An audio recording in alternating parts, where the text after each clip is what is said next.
ve ala alihi ve sahbihi ecmaîn. Muhterem cemaat, 2023-2024 genellikle öyle diyorlar. Okullarda tatil sonudur. Biz de tatil demeyelim fakat bu eğitim yılımızın son sohbeti, aile sohbeti olacaktır inşallah. Söylemek istediğimiz nokta, tatilde bu izin esnasında Müslüman bir insanın davranması nasıl olmalı? Veya da bize yakışan davranış nasıl olmalı? Ona göre kendimize bir hazırlık yapalım. Maalesef ne hikmetse, ki burada da bir hikmet yoktur, imanımızın zayıflığının bir işaretidir.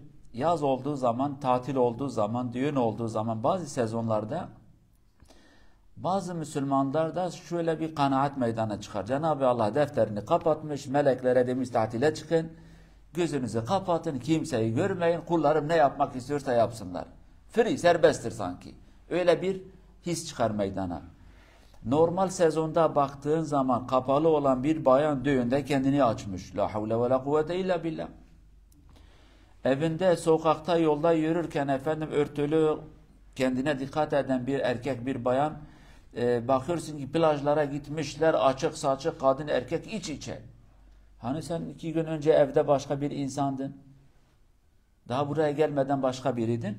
Maalesef öyle bir sıkıntımız vardır. Bunun birinci kaynağı, Allah'la olan ilişkimiz çok zayıf. Yani Cenab-ı Allah'ı biz yeterince tanımamışız, yeterince ona değer vermemişiz, yeterince ondan da korkmamışız. Göstermemiz gereken değeri de onu vermemişiz. Evet, herkes kendine göre diyor ki Allah'a değer veriyorum, fakat Allah'a verilen değer gözle olan bir şey değildir, konuşmayla olan bir şey değil, pratikte olan bir şeydir. Ki Cenab-ı Allah Kur'an-ı Kerim'in bazı ayetlerinde sözü ve davranışı aynı olmayan insanları yerden yere vurur, yani diyor ki bu niye, bu münafıklık? Senin sözün başka bir şey söyler, senin davranışın başka bir şey yapar. لِمَ تَقُولُونَ مَا لَا تَفْعَلُونَ Yaptığınızı diye söylemiyorsunuz, söylediğinizi diye yapmıyor musunuz? Ve buna benzer birçok ayet-i kerimede Cenab-ı Allah bu hususta, yani inancını pratiğe sokmayan insanları eleştirir. Bildiklerini pratiğe sokmayan insanları eleştirir ve birinci sebep Allah'la olan ilişkimizin zayıf olması. Tabi bunun çok sebepleri vardır. O sebeplerden birisi, biz fıkıh, akideye göre, imana göre deriz ki murakabetullah azze ve celle. Allah'ın murakabesi yani kontrolü. Sanki Cenab-ı Allah bizi murakabe etmez, bizi kontrol etmez. Bazı esnada, bazı sezonlarda, bazı zamanlarda Cenab-ı Allah bize özgürlük vermiş. İstediğinizi yapabilirsiniz diye. Buna benzer inancın zayıf olma işaretlerden birisi, bunlar başımıza gelir. Halbuki bir Müslüman şunu bilmeli ve ayet-i kerimede la yahfa alallahi şey, hiçbir şey Allah'a karşı gizli kalmaz. Allah her şeyi görür. Belki bazen biz tatile gider, deriz ki ya burada zaten kimse beni tanımıyor. Yani sanki insanlar beni tanımadığı zaman kurtuldum. Tamam, bitti. Allah Azze ve Celle bana bir şey sormaz. Çünkü biz Allah'tan dolayı, Allah'ın görmesinden dolayı korkmuyoruz. İnsanlar bizi görmesin diye biz kendimize çeki düzen veririz. Peki ya insanlar beni tanımasa, tanımayan insanlar arasına girdiğim zaman, o zaman serbestsin diyor. Kimse seni tanımaz. Hele bir siyah gözlük de takıyoruz. Bitti. Yani gözümüz kapalı olduğu zaman sanki kimse bizi görmedi. Şapkayı taktığımız zaman sanki artık melekler bile tanımıyorlar. O duruma geliriz. Halbuki Cenab-ı Allah öyle diyor ki يَوْمَهُمْ بَارِزُونَ لَا يَخْفَى عَلَى اللّٰهِ مِنْهُمْ شَيْءٍ Onlar bir gün Allah'ın huzuruna çıkacak, ahireti bahseder ve hiçbir şey Allah'a karşı gizli kalmaz. Her şey meydana çıkar. Başka bir ayet-i kerimede Cenab-ı Allah diyor ki ben sizi görürüm. Yani tanıdık insanlar olmadığı zaman sanki Allah da bizi görmez. Çünkü tanıdıklar görmedikten sonra Allah da görmez. Halbuki Cenab-ı Allah Kur'an-ı Kerim'de diyor ki İnnallâhe basîrun bil ibad. Allah kullarını gören biridir. Meşhur bir hikaye var. Hocalardan birisi yanında okuyan öğrencilere tabi ders verir. O öğrencilerden birisi, hoca daha fazla ona değer verir. Arkadaşları kıskanmışlar. Bu hocamız niye bu öğrenciye o kadar daha fazla değer verir? Hoca da farkında, fakat bunu bir şekilde kanıtlaması gerekir. Bir gün o öğrencilere her birine bir tane kuş vermiş. Diyor ki gidin bu kuşu kimsenin görmeyeceği bir şekilde kesin. Kimsesi görmesin. Gidin bu kuşları kesin. Herkes kendine göre gitmiş, bir yerde kendini saklamış, insanlardan uzak o kuşu kesmiş ve getirmiş. O öğrenci hariç. Gelmiş kuşuyla beraber. Tabii kesenlerden hoca başlamış. Evladım nerede kesin? Hocam ben eve gittim, pencereleri kapattım, perdeleri çektim. Kimse görmedi. Diğeri dağın başına çıktım, kimse yoktu. Efendim şu dereye gittim, kimse yoktu. Şuraya gittim, kimse yok. Kesmeyene diyor ki evladım sen niye kesmedin? Hocam diyor ben nereye gittim Allah beni gördü. Sen demedin ki insanlar değil, kimse. Sen deseydin ki insanlar ben kendimi insanlardan saklayabilirdim. Fakat kimse seni görmesin. Allah Azze ve Celle nereye gittim beni gördü ve kesemedim geldim. Hoca öğrencilerine diyor ki işte bu hikmetten dolayı ben bu evlada, bu öğrenciye daha fazla değer veririm. Onun yanında Allah'ın murakabesi, Allah'ın kontrolü, Allah'ın görmesi daha fazla. Bu kadar hisseder. Yani insanlardan daha fazla Allah Azze ve Celle'den korkar ve ona göre kendine çeki düzen verir. Başka bir şey daha vardır. O da aynı Kur'an-ı Kerim'in ayeti. Cenab-ı Allah diyor ki biz kıyamet gününde terazileri bırakırız. Mizan terazi demektir. O ölçü var ya tartı. Biz onları ve nada'ul mevazine el kısta. Adalet mizanları terazileri bırakırız. Li yevmil kıyame kıyamet günü için. فَلَا تُظْلَمُ nefsün şey'a. Hiçbir insana zulüm ve haksızlık yapılmaz ha. Hiç kimseye haksızlık yapmam. Hiç kimsenin hakkı yenmez. Herkesin hakkı ona verilir. وَاِنْ كَانَ مِثْقَالَ حَبَّةٍ مِنْ خَرْدَلٍ اَتَيْنَا بِهَا وَكَفَى بِنَا حَاسِبٍ. Sizin o yaptığınız dünyada size göre küçük de olabilir. Hardal herhalde Türkçe'de bu haşhaştır nedir? Hardaldır yani. Böyle bazen ekmekleri üzerine koyuyorlar ya. Sinepti. Ha. Böyle çok küçük bir şeydir. Normal bize göre çok küçüktür yani. Allah diyor ki size göre o küçük olan şey bile ben ahirete getiririm yani. Adam mesela milyarlarca parası vardır. Bir kurunu kaybolmuş. Adam belki farkında değil bir kurun kaybetmiş. Veya da kuruş eskiden öyle vardı burada. Allah Azze ve Celle diyor ki o öreyi de getirebilirim. Getiririm de daha doğrusu. Yani benim huzurumda hiçbir şey kaybolmaz, gizli olmaz. Tabi başka bir ayette de Cenab-ı Allah diyor ki ey Müslümanlar siz insanlar için şahit olacaksınız, başka milletler için siz şahitsiniz. Ayette şöyledir. Ve kezalike cealnakum ummeten vasata. İslam ümmeti için. Sizi orta bir ümmet olarak seçtim. Çok aşırı bir ümmet değilsiniz. Ne çok dünyacısınız ne çok ahiretçisiniz. Mesela Yahudiler normalde biz Müslümanlar ve Yahudiler, Hristiyanlar bu üç ehli kitabı biz bazen onları mukayese ederiz. Kim ileri kim geri. Bakıyorsun ki davranışlara göre Yahudiler maşallah çok maddi. Hayatından acayip maddi insanlardır. Maddi. Her şeye paraya çevirdiler yani. Allah Azze ve Celle bile tartıya atarken diyorlar ki Allah fakir biz zenginiz. O kadar maddiyet onlarda vardır. Hristiyanlara bakıyorsun, Hristiyanlar bunlar tam tersi. Çünkü genellikle Cenab-ı Allah bir peygamberi gönderirken o peygamber esnasında hangi hastalık varsa o peygamber o hastalığa karşı mücadele ederdi. Ona karşı. Bu Yahudilerin maddiyetlerine göre ve de bu maddiyetçi davranışına göre Cenab-ı Allah maddiyetten çok uzak bir peygamberi gönderdi. Hazreti İsa. Bunlar da tam tersi bu sefer.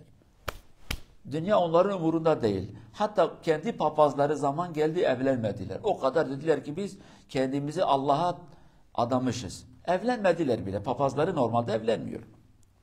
İşte İslam ümmeti diyor ki yok sen de çok aşırı gittin, sen de çok aşırı gittin. Maddi olma o kadar.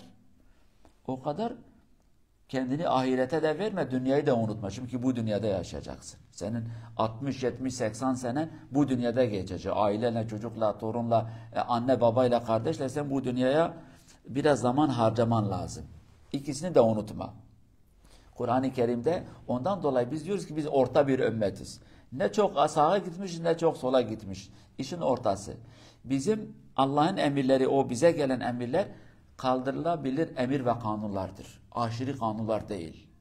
Mesela bir Müslüman namaz kılmak istediği zaman her yerde namazını kılabilir. Tam su yok toprakla abdest alabilir. Yani teyemmüm dediğimiz.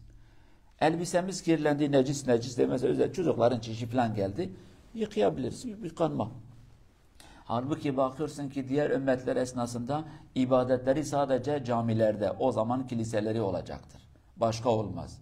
Bir Yahudi, bir Hristiyan ibadet yapmak istediği zaman illa kiliseye gitmeli. Zor. Adam dağın başında namaz vakti geldi ne yapacak? Ya kılmayacak ya da dağın başına gitmeyecek. İkisinden birisi. Bizde her yer mescittir. Elbisemiz kirlendiği zaman yıkar, onlarınki kirlendiği zaman kesip atıyorlardı. Kesmeleri lazım. Tabi belki onlarda da her şey necis değildi. O da olabilir yani. Fakat bizde necis ne varsa da yıkanır, temiz olur. Yani onun için Allah diyor ki dininiz orta bir din, aşırı bir din değil. Ve diyor ki litekunu şuhedâ alennas, dininiz orta bir din, ağır değil, çok sıfır da değildir, orta bir din. Ve sizi insanlara şahit etmek isterim. Siz insanlara şahit olacaksınız. Biz Müslümanlar, Müslüman olmayan insanlara şahit olacağız. Neye şahit olacağız ki? Allah son bir peygamberi gönderdi, onunla beraber bir kitabı gönderdi ve o kulları Allah'a ibadet etmeye davet etti. Biz buna şahitlik edeceğiz. Bu bizim görevimiz.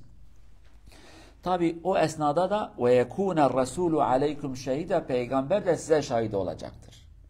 Yani biz insanlara diyeceğiz ki Allah size bir peygamber göndermiş, peygamber de diyecek ki Allah beni size gönderdi ha. Biz yamukluk yaparsak peygamber diyecek ki Allah ben şahidim, bunları anlattım, bunlar dinlemedi. Bizim şahidi bu sefer bizim için şahitlik değil, tam tersi bizim lehimize. Aleyhimize Türkçe değil, lehi ve aleyhi. Aleyhine yani bize karşı peygamber şahit olacak. Ben anlattım, bunlar dinlemedi, kulak vermedi. Bu sefer eğer biz dinlemişsek biz diyeceğiz ki ey insanlar bak bu peygamber size anlattı. Allah'ın dinini size anlattı. Yani biz bu dünyada diğer insanlar için şahit olacağız. Peki diğer insanlar için şahitlik yapan bir insan buna dikkat etmeli. Bu dünyada insanlar beni iyi bir insan olarak görsünler ki ahirette de bana kötü bir insandır demesinler.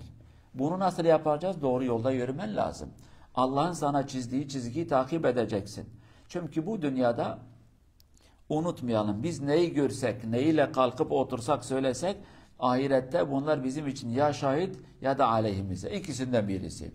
Ya bizim iyi insan olduğumuz için şahitlik verecekler ya da kötü bir insan. Bizim namaz kıldığımızı anlatacaklar ya da içki içtiğimizi, hırsızlık yaptığımızı veyahut da emin bir insan olduğumuza dair bir şekilde bunlar bize şahit olacaktır. Yani biz insanlar, Müslümanlar başkalarına şahit fakat başkaları da bize şahitlik edecektir. Bir Hristiyan da ahirete bize şahitlik edecektir. Allah'ım bu adamın doğru olduğunu görmedim ben diyecek. Biz diyeceğiz ki Allah ona peygamber göndermiş, o da diyecek ya dur bakayım. Ben şahit değilim, sen bana bir şey anlattın. Görmedim senden bunu. Senin hayatın benimkiden daha beterdi. Ben günde bir bardak içki içtim, sen 2 tane içtin. Ben yarım şort giymiştim, sen dizin üstüne kadar giymiştin, erkek veya da bayan. Ben günde 10 lira çalıyordum, sen 50 lira çalıyordun. Ben 10 insanı kandırır, sen 50 insanı kandırıyordun. Sen de camiye gitmedin, ben de kiliseye gitmedim. Sen de zulüm yaptın, ben de zulüm yaptım. Bu ağır olan bir şeydir. Ondan dolayı dikkat etmemiz gereken nokta şudur. Bu insanlar bize şahitlik yapacak. Tatil oldu, biz gittik. Artık gideceğin şehir, ziyaret edeceğin insanlar bunlar nasıl sana şahitlik edecek? İyi bir insan mı, kötü bir insan mı? Dürüst mü, dürüst değil mi? Şuna inelim değerli cemaat. Yaz olduğu zaman genellikle bizim gibi uzaktan gelen, ister memleketin içi ister başka memleketlerden memlekete gelen insanlar ya düğünümüz vardır, ya mevlid vardır, ya nişan vardır, ya kına vardır. Yani istesek istemesek bu işleri bu sezonlara sığıyoruz yani. Diyor ki odur, başka zamanımız yok. Dikkat etmemiz gereken bu noktalarda değerli cemaat. Belki hepimiz kendi başına oturduğu zaman deriz ki vallahi bizim düğün değildir maalesef. Tadı tuzu gitmiş. Eski düğün değil. Halal ve haram iç içe girmiş. İsraf desen israf, erkek kadın desen o şekilde, açık saçık desen o şekilde. Ki belki artık içki de içilir bazı yerlerde. Bu kadar berbat olur. Düğündür. Normal sen bir yuva kuracaksın. Bu yuvayı iman ve ahlak üzerinde kuracağımıza bunu haram bir şekilde yaparız. Allah'ın sevmediği birçok şey biz bu düğünlerde yaparız. Maalesef. Neymiş efendim? sanki adet olmuş, adet olan bir şeyde de Cenab-ı Allah diyor ki kusura bakmayın. Yani, tam serbestsiniz yani. Adet olmuş. Benim diyecek bir şey yoktur. Bazı insanlarımız diyor ki adete karşı çıkılmaz. Kültüre karşı çıkmayacaksın. Geleneğe karşı çıkmayacaksın. Anne baba bunu yapmış, ihtiraz etme hakkın yok. Peki Allah nerede? Allah Azze ve Celle'nin kanunları mı geçerli? Benim anne babamın kanunları mı geçerli? Allah Azze ve Celle hiçbir dakika, hiçbir saniye beni sahipsiz bırakmadı. Her zaman bana nefes verdi ve sahip çıktı. Peki nasıl olur da bazı zamanlar bana diyor ki serbestsin, sanki ben yokmuşum gibi davran. Allah Allah. Fakat hiç yokmuş gibi davranmadı bana karşı. Her saniye, saniyenin içindeki olan saniyede de salise diyorlar ona. Hep bana sahip çıktı. Bir dakika Allah Azze ve Celle beni unutsa, beni ihmal ederse geberdim gittim. Valla kalbim çalışmayacak, gözüm çalışmayacak, kan dolaşımı olmayacak. Bir baktım ki beyine yeterince oksijen gitmedi, felç olmuşum. Öyle olur bazen. Kalp krizi geçiren veya da su altında kalan bazı insanlar diyorlar ki beyine yeterince oksijen gitmedi diye felç oldu o adam. Hafızanın yarısı gider. Güz gitti, başka bir organ gitti. Peki Allah beni ihmal etmemişse ben niye düğünümde Allah'ı ihmal edeceğim? Allah'ı bir dolaba koyup kapıyı kapatacağım. Kusura bakma, sen burada biraz bekle. Hindistanların tanrıları gibi. Eskiden Araplar da öyle yapar. Bir tanrı yapıyorlar kendilerine. Onlar bu seni dolaba koyacağız. Dolaba giren bir şey değildir Cenab-ı Allah. Onun için değerli cemaat, özet olarak şunu söyleyelim. Ve bir yerden de birimiz bir adım atmalı, yani biri atmalı. Şimdi Ahmet, Muhammed, Hasan, Mustafa, Abdullah, Abdurrahman Müslüman olan biri atmasa Hristiyan'da mı bir adım bekleyeceğiz? Ey Hristiyan kardeşim gel Allah için bize iyi bir adım atlı, hayırlı bir adım, dinimize uygun bir adet bize getir. Hele sen gel Allah rızası için bu düğünleri, Allah'ın rızası nasılsa o düğünleri bize başlat. Şimdi Yahudi'de mi bunu beklesek, Hristiyan'dan mı beklesek, Hindistan'daki buzilerden mi bekleyelim? Kimden bekleyeceğiz? Yoksa kendimizden bekleyeceğiz. Birimiz bir adım atmalı, diyecek ki ey Müslümanlar yeter, bunca sene bu kadar şey yaptık, vallahi yakışmadı bu bize. Allah bunu kabul etmedi. Bugünden sonra ben düğün yapacağım, birkaç noktadan kaçacağım, israf yapmayacağım. Yani 100 insansa 100 insan, 500 insanı davet etmeye gerek yok. Yok kardeşim ben 2 salonu kiralayacak imkanım vardı. Bir salonu kiralayacağım, perde çekeceğim, bayanlar bir tarafta, erkekler bir tarafta otursunlar. Bunu yapacağım, bu benden gelir örneğin. Bunu yapacağım, israf da etmeyeceğim. Biri bir adım atsın bakayım. Çocuklarımızın sünneti vardı maşallah, sünnet. Normal bazı sünnetlerimiz milletin düğünlerinden daha fazla israf olmuş. Ya bir et parçası değil mi? Kes, 5 insanı davet et gel, oğlumuzu sünnet yaptık. Selamun aleyküm, aleyküm vesselam. Bitti. İslamiyet'e göre evladın sünneti ilk hafta, ilk ay, ilk 2 ayda olsun. 5 ay bırak, 5 sene bırakıyoruz. Neymiş? Onu merasimle sünnet edeceğim. Öyle durun bakayım. Yanlıştır ya. Yanlıştır. Zaten bu çocuk 5 sene boyunca o ızdırabı çekmiş. İltihabıdır, nedir çekmiş zavallı zaten. Ondan sonra da sünnet ediyorsa bir korku içine giriyor. Ömür boyu o sünnetten korkacak zavallı. Ne gerek var? Daha küçükken onu bir sünnet yap.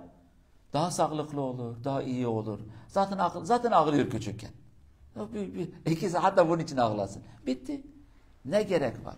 Ne efendim salon kiralayacağım, yüzlerce insanı davet edeceğim. Ondan sonra müziktir, şudur ve budur. Bazen şunu da şahit oluruz. Mesela bizim yeni nesil gençler de burada şunu da yapıyorlar. Düğüne gerek yok diyor. Düğün yapmayacağım. Hanımla beraber hanımın annesi babası gideceğiz restoranda bir yemek yiyeceğiz. Bitti, evlendik. Bunun da şöyle bir sıkıntısı vardır. Kendi adetlerimizi İslam'ın önüne koymuşuz.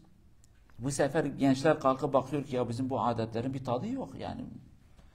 Çok haddinden fazla ters olan adetler. Ne yapacağım? Başka bir adet getireceğim. Ya mübarek ikiniz de yanlış yaptınız. Bir şeriate gitsenize, bir İslam'a gitsenize. Söyleyin ey İslam, ey hoca, ey şeyh, ey imam. Peygamber zamanında insanlar evlenirken nasıl yapıyor? Bir adet vardı muhakkaklı. Yani onlar evlenmedi diyemeyiz, evlendiler. Çocukları da oldu, düğün de yapıyorlardı. Eğlenceleri de vardı yani. O zamanki düğünlerin adetleri nasıldı? Karı, koca, erkek yani erkek ve kadın iç içe girmezler. İsraf yok. Normal bir yemek de yapıyorlar. Birkaç dostu da davet ediyorlar. İnsanlar bilsinler ki bunlar evlenmiş. Bazı insanlarımız var burada evlenmişler. Kimsenin haberi yok evlenmişler. Şimdi günah değil mi? Biri tanıyan bir insan onları sokakta görecek yan yana. Bu sefer kötü bir laf da diyecek.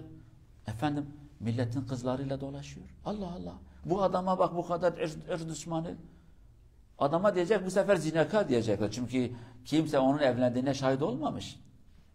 Peygamber diyor ki a'linun nikah, nikahı diyor açık edin. Milletin haberi olsun, millet ters düşünmesin. Kız evlenmiş, kimsenin haberi yok. Başkası gelip diyecek bu kızı istiyorum. O milletin hanımı olmuş. Nasıl istiyorsun? Ben ne bileceğim? Kimse açık etmedi. Dolayısıyla yani ya şu yanlış, israf yanlışı yaparız ya da çok gizli yanlışı yaparız. Çocukların sünneti yani 4-5 insanı ve 2 tane komşu, 5 tane akrabayı davet et. Oğlumuzu sünnet ettik. Selamun aleyküm, aleykümselam. Bitti. Kıyameti koparmaya gerek yok. Sanatçı grubu getirmeye gerek yok. İlahi grubu getirmeye gerek yok. Salonları kiralamaya gerek yok. Şöyle bir sıkıntı olmuş insanlarda. Ben çok para verdim, o param geri gelsin. Ya o parayı Allah rızası için hediye olsun. Bitti. Allah'ım sen rızan için bu parayı verdim. Helal ve hoş olsun. Kimse bana getirmesin. Çünkü adet bu şekilde devam ederse kıyamete kadar sonu gelmez. Biri dur demeli bu işe. Buna da dikkat edelim. Ve memlekete giden insanlar ne olur? Şuna dikkat edin. Akrabalarımız vardır orada. Akrabalarımızı ziyaret edelim. Cenazesi olan varsa gidelim. Ölüsü, hastası, akraba hal hatır soralım. Onların hakkı üzerimizdedir. Avrupa'ya geldik, biraz uzak durmuşuz ama veya da diyelim ki bir şehirden uzak bir şehre gitmişiz. Fakat memlekete giderken oradaki akrabalara sıla-i rahim adı altına görelim, hal hatır soralım. Uzaklara giden, gurbete giden insanların bir şikayeti var. Diyorlar ki insanlar değişmiş. İnsanlar değişmiş çünkü çok normal. Biz de orada olsaydık biz de değişecektik. Şöyle bir sıkıntımız vardır. Biz gelirken onları deri dondurucuya koyuyoruz. Sen böyle kal. Kalmaz. 2 sene sonra gidiyorsun diyor ki ben seni derin dondurucuya çıkaracağım. Taze olacaksın. Taze olmuyor. Onun için hayat durmamış. Sen onu orada durdurmuşsan bile sen kendine göre onların fişini çekmiş olabilirsin yani. Fakat onların fişi hala yerinde. Onların taksimetresi hala çalışıyor. Yani diyelim ki 2 sene önce 2022'de memlekete gittin. Bu sene 2024. Biz kendi aklımıza göre diyoruz ki onlar 2022'de kalmalı. Fakat oraya gidiyorsun bakıyorsun takvimler orada da 2024'tür. Yani bu hatayı biz yapar ondan sonra onlara küseriz. Darılıyoruz. Efendim eski insanlar kalmamış. Yok eski insanlar kalmış zaten hayat o şekilde ilerliyorlar. Allah aşkına hangisi 2 sene önce ve bu sene yaşları aynıdır? Şekil sima aynı, saçları eskisi gibi, sakalı aynı, boyu aynı. Öyle değil mi? Aynı diye bir şey yok. Onlar da belki bize diyorlar siz de değişmişsiniz. Eskiden böyle değildiniz. Gittiniz parayı gördünüz değişmişsiniz. Belki bize göre biz değişmiyoruz. Biz aynı insanlarız. Fakat onlara göre biz değişmişiz. Ondan dolayı mümkün olduğu kadar yani bu maddi durumu bir tarafa koyun. Sıla-i rahimdir sana gelmemişse sen yine git. Selam vermemişse yine sen selam ver. Hal hatırını sormadı sen yine git sor. Çünkü biz bazı şeyleri Allah için yapıyoruz. Dünya için değildir yani. Beni sormayan akrabam o hata yapmış. Yanlışı onunki. Ben de gidip onu sormasam ben de başka bir yanlış yapıyorum. Ahirette onun yanlışı benim yanlışımı götürmez. O başka bu başka. Belki Allah Azze ve Celle onu o hatadan dolayı da affedebilir yani. Belki bir şekilde bir mazereti var. Belki adam tövbe de etmiş. Allah'ım keşke ben bu hatayı etmeseydim akrabama karşı. Tövbe etti benim haberim de yok. Ben de hala o ısrarla gidiyorum. O bana gelmedi ben de gitmiyorum. Düğüne gelmedi gitmiyorum. Taziye gelmedi ben de gitmeyeceğim. Hasta düştüm sormadı ben de sormayacağım. Belki adam sonradan pişman olmuş, tövbe etmiş. Allah'ım beni affet. Keşke bu hata yapmasaydım. Benim de haberim yok. Ben hala o yolda devam ediyorum. Adam da tövbe etmiş, pişman olmuş. Allah'a yalvarmış. Allah da onun tövbesini kabul etmiş. Ben de hala eski kafa o inatla gidiyorum. Sonradan kim kaybetti? Ben kaybettim. Ahirete diyemem Allah'ım ben öyle zannetmiştim. Zannedebilirsin. Ama sen 24 saat bu adamla beraber değildin. Adamın kalbine de bakmadın. Adam tövbe etti. Sen niye bu şekilde devam ettin? Adam tövbe etmese bile Allah Azze ve Celle onun hatası vardır diye bana demiyor ki seni affettim. Diyor gel bakayım sen cezanı çekeceksin, o da cezanı çekecektir. Bir baktın ki benim cezam onunkinden daha berbat, daha büyük. Belki ben daha çok okumuşum, daha dünya görmüşüm, daha fazla ılımlı olmam gerekirdi. Daha fazla yumuşak insan, samimi olmam gerekirdi. Fakat ben bu kadar katı olmuşsam belki zavallı o kadar kapasitesi var, o kadar bilgisi vardır, bu kadar vardır. Herkes kendi kapasite, bilgi, maliyet ve gördüğü dünyaya göre Cenab-ı Allah ona hesap soracaktır. Şimdi ben burada hocayım. Cemaat olarak yani değil ki ben üstünüm fakat dini olarak ikimiz aynı şey yaparsa benim günahım daha ağırdır. Hocayım bunu daha fazla dikkat etmem gerekirdi. Daha fazla. Fakat başka bir işte siz uzmansınız. Ben o şekilde bilmesem ikimiz de aynı hata yaparsak en fazla vebal sizedir, bana değildir. Ben o işi bilmiyordum örneğin. Normal dünya işi, ticaret işi, araba sürmeyi, elektronik işi bilenler daha sorumludur. Dini hususta da önder olan, dindar olan diyoruz ya hacı, hoca, sofi bunlar daha yükleri ağırdır. Çünkü daha fazla camiye gitmiş, daha fazla dinlemiş, daha fazla yaşlanmış. Millet ona başka bir gözle bakar. Ondan dolayı bu hususta da işte nefsimize, şeytanımıza esir düşmeyelim, akraba hal hatır soralım. Yani sakın demeyelim ki herkes yaptı ben de yapacağım. Bu geçersiz Allah huzurunda. Herkes israf yapıyor diyorunda yapsınlar, ben yapmayacağım. Onların israfı bana israfı helal kılmaz. Herkesin düğünde karı koca erkekler bayanlar iç içe. Kusura bakmayın onlarınki ona benimki bana. Birimiz bir adım atmalı, bu hayırlı işte önder olalım. Peygamber Efendimiz sallallahu aleyhi ve sellem diyor ki kim güzel bir işi yaparsa, millete örnek olursa son insana kadar da o iyi ve güzel şeyi yapan insanlar onların hayrı kadar birinci adam o kadar hayır alır. Yani biz güzel bir şey yaptık, 1000 insan bizi örnek aldı yaptı. O 1000 insanın hayrı kadar Allah bize de hayır verir. Çünkü örnek olduk onlara. Tam tersi de geçerli. Millete kötü bir adet getirdik. Yani mesela bu düğünleri iç içe yapan insanlar artık ilk adımı kim atmışsa bütün insanların günahı da onun boynunda, bizim boynumuzda olduğu kadar onun boynundadır. Ve artık ne kadar kötü adet varsa, ne kadar ters davranış varsa kim göstermişse bize aslan payı onadır yani. İşin kanunu odur. Aslan payı onadır. Ziyaretlere dikkat edin. Aile ziyareti, israftan kaçın. Bir şey daha söyleyelim değerli cemaat. Memlekete giden insanlar belki durumları, oradaki insanların durumları kötü olabilir. Belki iyidir, belki kötüdür. Fakat ne olursa olsun. Maddi durumumuz iyi olduğu zaman mümkün olduğu kadar bunları, bu davranışı, bu maddi durumumuzu onların gözüne sokmayalım. Hased diye bir şey vardır. Hadis-i şerifte Peygamber diyor ki فَاِنَّ كُلَّ ذِي نِعْمَةٍ مَحْسُودٍ Her nimet sahibi olan insan kıskanılır. Kıskanma diye bir şey vardır. Oğlun evlenmiş, kızın evlenmiş, araba almış, benimki olmamış. O bu sefer ona karşı söyler. Benim oğlum bunu yaptı, kızım bunu yaptı, işi oldu, efendim, çocuklar oldu, arabası var, evi var. Onunki de olmamış. Veyahut da evladımız var, onların evladı yoktur. Örneğin. Sağlığımız yerinde, o hastadır. Biz yemekten bahsederiz, adam bağırsak, mide artık bir hastalık var, yemek yiyemiyor. Biz de kebap yedim bu kadar güzel, şunu yedim bu kadar güzel. Adam hastadır, yemiyor ya. Biraz onlara da acımak lazım. Onun bir sıkıntısı varsa mümkün olduğu kadar ona teselli vermeye çalışalım. Kendi tarafımızı anlatmayalım. Bir şekilde ki fazla incinmesin, fazla üzülmesin ve de kıskanmasın. Çocukları okumadı, tembel kaldı. Çocukların okuduğu bir şey oldular. Hangi baba istemez ki evladı dünyanın en iyi evladı olsun? Herkes ister. Bütün babalar bunu ister. Bir baba bir şekilde artık hata kendisinden mi, hanımından mı, toplumundan mı evlatları bir şekilde beceremediler bazı şeyleri. Millet arasında ona karşı efendim çocuklarım başarılıdır ha. Evlatlarım şunu yaptı, bunu kazandı. Üniversite, doktor, mühendis, avukat. Onunki de tam tersi. İçten içe kıskanacak. Kıskanmadan sonra bu sefer nefret ve kin başlar. Ve düşmanlık başlar. Ve hadiste diyor ki her nimet sahibi kıskanılır.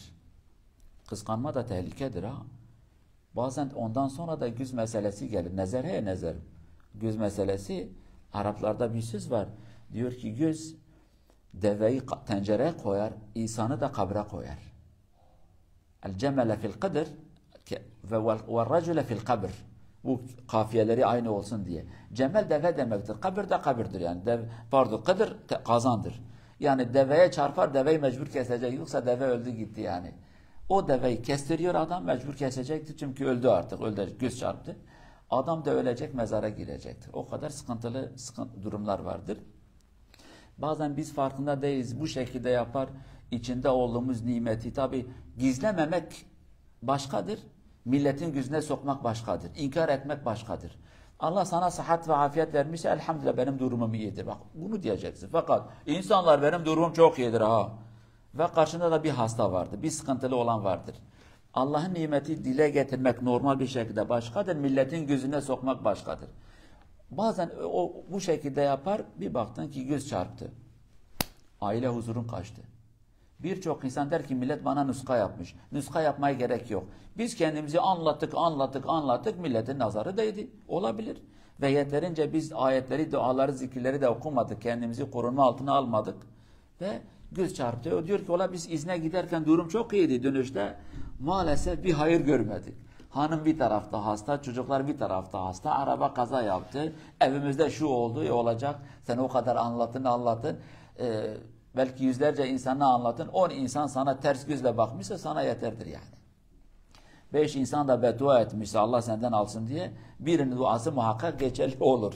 Ondan dolayı bu noktalara dikkat edelim. İyi örnek olalım, güzel insan olalım, sakin insan olalım.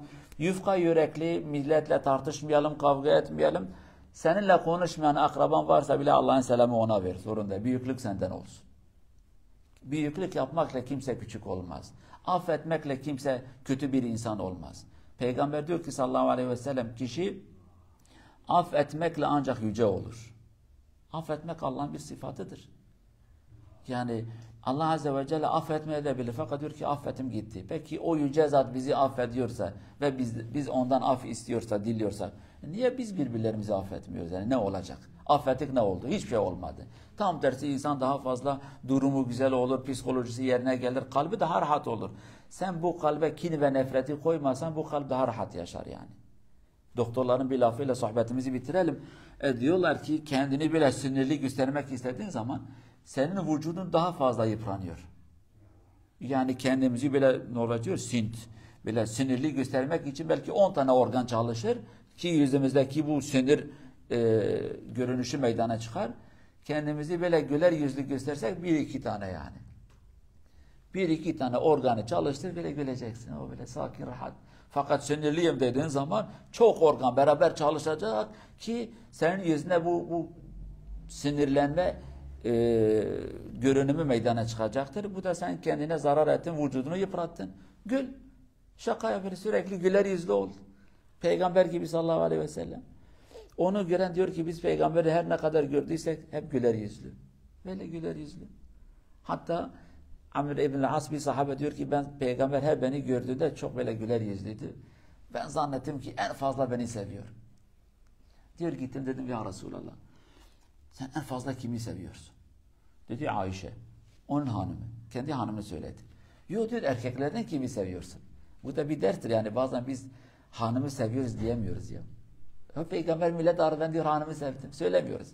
Ya diyor erkeklerde diyor ben Ebu Bekir'i çok seviyorum. Ondan sonra diyor Ömer. Ondan sonra şu diyor ben sustum. Zannettim ki artık en sonuncusu ben olacağım. Halbuki belki peygamberin sıralamasında sonuncu da olabilir ama adam o kadar peygamberi güler yüzlü görüyor ki zannediyor ki en fazla onu sever. Cenab-ı Allah güler yüzlü bize nasip etsin. İsraftan kaçmayı nasip etsin.